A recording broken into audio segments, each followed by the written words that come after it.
کریم نے کہا ہے ذالک الکتاب لا ریب فیہ ھدی للمتقین، ایک کتاب ایسی کتاب ہے، یہ کلام ایسا کلام ہے کہ اس کے کلام میں کوئی شک نہیں ہے، اس کے سچائی میں کوئی شک و شبہ نہیں ہے۔ اگر کوئی اس کے کلام کے اندر شک و شبہ کرتا ہے، کوئی اس کے کلام کے اندر ذرا برابر بھی گنجائش نکالتا ہے تو گویا وہ کافر ہے۔ کفار مکہ نے اعلان کیا تھا اور کہا تھا کہ ایسی کتاب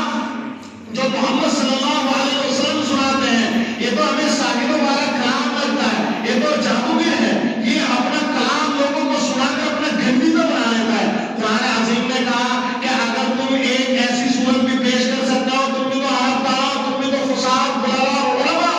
تم بھی تو شعراء اور ادباء ہو، اگر تم قرآن کریم کی ایک آیت بھی پیش کر سکتے ہو تو پیش کر کے دکھا دو۔ قرآن کریم نے اعلان کیا اور چیلنج کیا۔ قرآن کریم نے کہا یا معاشر الجن والانس، قرآن کریم نے کہا ہے انسان کل اجتماعت الانسان والجن علی یاتوا بمثل ھذا القرآن۔ قرآن کہتا ہے کہ اگر تم اس جیسی کتاب، اس جیسا کلام، اس جیسی باتیں اور اس جیسی آیتیں اگر تم لا کر دکھا سکتے ہو اور تمہارے اندر اتنی قوت اور طاقت ہے اور تم اتنے بلیغ داں ہو اور اتنا ادب رکھنے والے ہو اور تم ادب داں ہو تو پھر لا کر دکھاؤ، قرآن جیسے ایک آیت پیش کر دکھا دو۔ لیکن آپ سے تو تاثیر ہے فَأْتُوا بِسُورَةٍ مِّن مِّثْلِهِ وَادْعُوا شُهَدَاءَكُم مِّن دُونِ اللَّهِ إِن كُنتُمْ صَادِقِينَ۔ قرآن کریم نے دوسری جگہ پر کہا کہ اگر تم اس کی ایک آیت بھی پیش کر دو، اگر تم اپنے دعوے میں سچے ہو، اپنے دعوے میں صادق ہو تو ایک آیت قرآن کریم جیسی پیش کر دکھا دو، لیکن نہیں دکھا پائے۔ کیوں؟ قرآن کریم اللہ تبارک و تعالیٰ کا کلام ہے، اللہ تبارک و تعالیٰ کی کتاب ہے، اللہ تبارک و تعالیٰ کے منہ سے نکلے ہوئے الفاظ ہیں، یہ منہ کہنا پڑ رہا ہے، ورنہ اللہ تبارک و تعالیٰ تمام چیزوں سے بے نیاز ہے۔ یہ اللہ تبارک و تعالیٰ کا کلام ہے اور یہ لوگوں کی ہدایت کے لیے، لوگوں کی رفع رسانی کے لیے، لوگوں کو بتلانے کے لیے، لوگوں کو امام مستقل بڑھتا ہے اہدنا الصراط المستقیم کہ اللہ مجھے بھی سیدھا راہ دکھا، مجھے بھی سیدھی راستہ دکھا اور جو میرے پیچھے کھڑے ہیں ان کو بھی سیدھی راہ، سیدھے راستے کے اوپر چلا۔ قرآن کریم میں بار بار ہر پانچوں نمازوں میں امام اس کی تلاوت کرتا ہے، ہر نماز کے ہر رکعت میں اس کو تلاوت کرتا ہے، سورہ فاتحہ کو پڑھتا ہے، بار بار یہی ذکر کر رہا ہے اور بتلا رہا ہے قرآن کریم۔ اور امام بھی کہہ رہا ہے صراط الذین انعمت علیہم، کہ اے پروردگار عالم ان لوگوں کے راستے کو بچانا جن لوگوں کے اوپر آپ کے انعامات کی بارشیں ہوئی، آپ کی رحمتوں کی بارشیں ہوئی، جس نے آپ کو اوپر انعام دیا، جن راستوں کے اوپر چل کر آپ نے لوگوں کو اس کے اوپر انعام دیا اور ان کو فلاح محمود تک پہنچایا، اس راستے کے اوپر ہم کو بھی چلانا، غیر المغضوب علیہم ولا الضالین، اور ہمیں ایسے راستے سے بچانا جس راستے کے اوپر چل کر ہم تیرے سے بھٹک سکتے ہو، تیرے سے دور ہو سکتے ہو، تیری معرفت حاصل نہ کر سکتے ہو اور تجھے نہ پا سکتے ہو، تیری باتوں کو نہ چل سکتے ہو اور تجھے غصہ آتا ہو اور تو ہمارے اوپر اپنے غضب کو نازل کرنے والا ہو، ایسے راستے سے بولا ہے کریم ہم تمام کی حفاظت فرما۔ قرآن کریم کہہ رہا ہے آج کی جو یہ رات ہے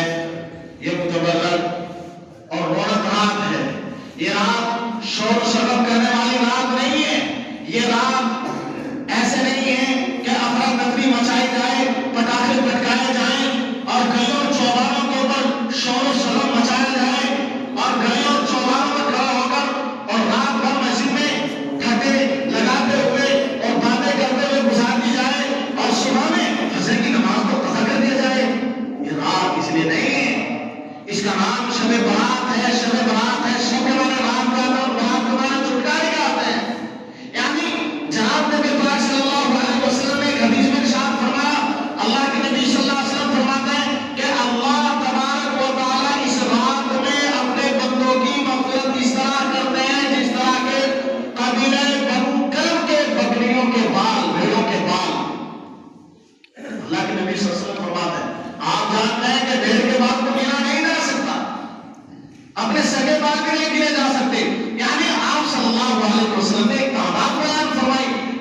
تم کس دل کے ساتھ مانگ رہے ہو،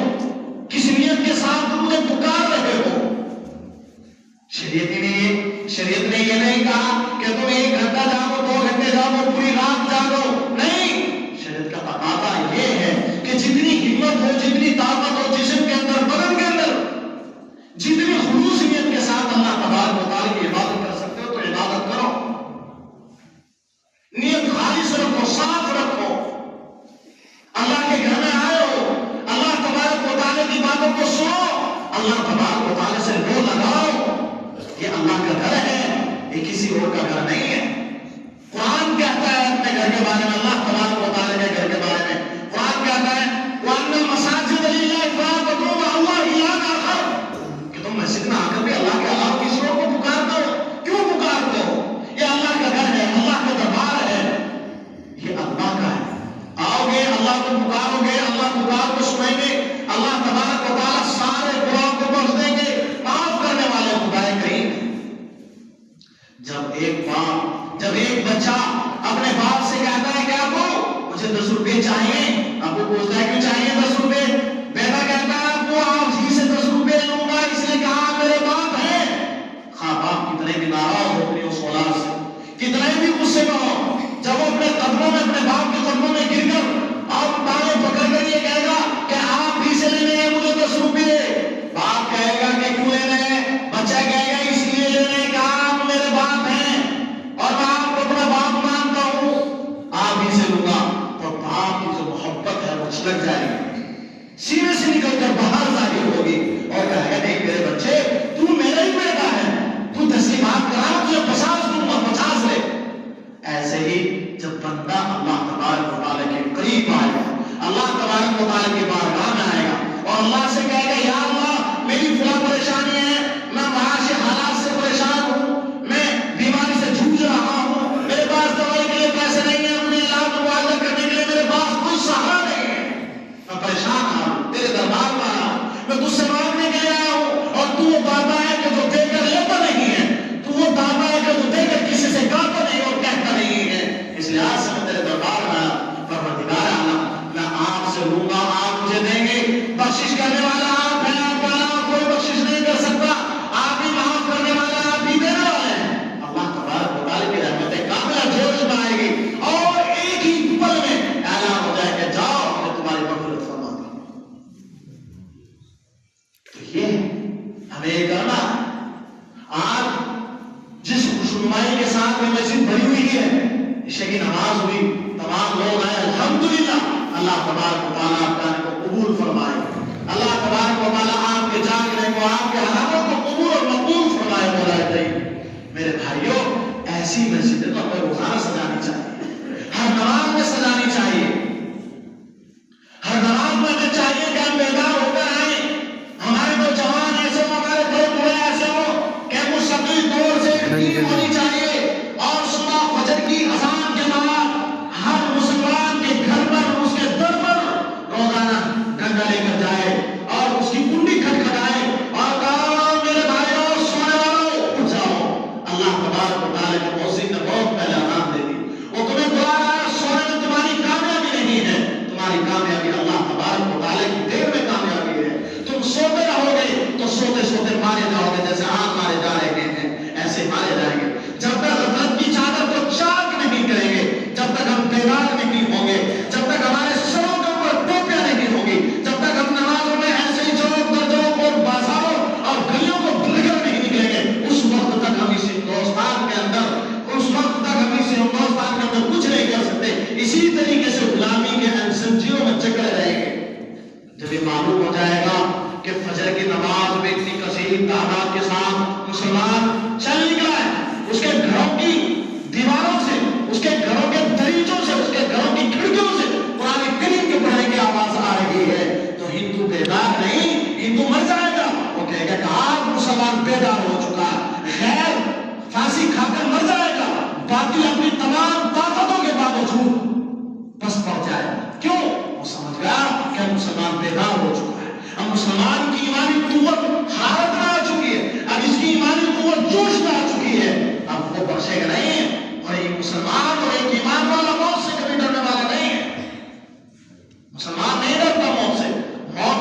مسلمان اپنے گلے لگا ہوا ہے. ہمیں ایک دوسرے سے انسان اللہ تبارک و تعالیٰ یہ چاہتا ہے کہ پوری امت ایک جگہ جمع ہو جائے, ایک جگہ اکٹھا ہو جائے. جگہ جگہ قرآن کریم کے اندر اللہ تبارک و تعالیٰ نے امت کو اکٹھا ہونے کی ترغیب دی, اکٹھا ہونے کی تلقین کی ہے, اکٹھا ہونے کا بیان کیا ہے, خطاب کیا ہے کہ اے امت مسلمہ ایک جگہ جمع ہو جاؤ, ایک جگہ اکٹھا ہو جاؤ. قرآن کریم میں جگہ جگہ کے اوپر اللہ تبارک و تعالیٰ ارشاد فرمایا. اللہ کے نبی صلی اللہ علیہ وسلم بھی کہتے ہیں, اکثر میں خطبے میں اس حدیث کو تلاوت کرتا ہوں, اللہ کے نبی کہتے ہیں لا تقاتلوا ولا تدابروا ولا تباغضوا ولا تحاسدوا وكونوا عباد الله اخوانا. اے میرے اللہ کے نبی کہتے ہیں اللہ کے بندو, آپ آپس میں قتل و قتال مت کرو, آپس میں جھگڑے فساد مت کرو, حسد و بغض دل مت کرو. کیوں؟ وكونوا عباد الله اخوانا, تم اللہ تبارک و تعالیٰ کے بندے ہو, تم ایک ہو.